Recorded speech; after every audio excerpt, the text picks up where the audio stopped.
Mahigit 100 motorista ang natikita ng MMDA sa pagsuyod nila sa mga alternatibong kalsada, pa-EDSA at business center sa Quezon City. May ulat on the spot si Luisito Santos ng Super Radio DZBB. Luisito? Connie, inisyuhan ng notice sa pamamagitan ng No Contact Apprehension Policy ng MMDA ay ng mga motorista na lumabag sa iba't ibang batas trapiko sa Cubao sa Quezon City ngayong umaga. Kabila ng mga sinuyod ng MMDA Street Traffic Action Group o MMDA STAG ay ilang kalsada sa Barangay San Roque.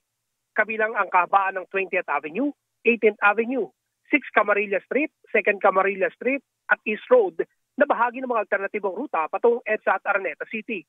Kabilang sa mga ina-issuean ng notice of violation ay mga sasakyang nakaparada sa kalsada at yung mga lumabag sa one-side parking. Hindi yung mga nakaparada naman sa garahe pero lampas sa kalsada at bangketa. Na-issuean din ng notice ang isang sasakyang kinukumpuni sa bahagi naman ng 14th Avenue. May isang rider din ang na-issue ng notice dahil sa pag-aangkas ng walang suot na helmet at wala rin dalang lisensya.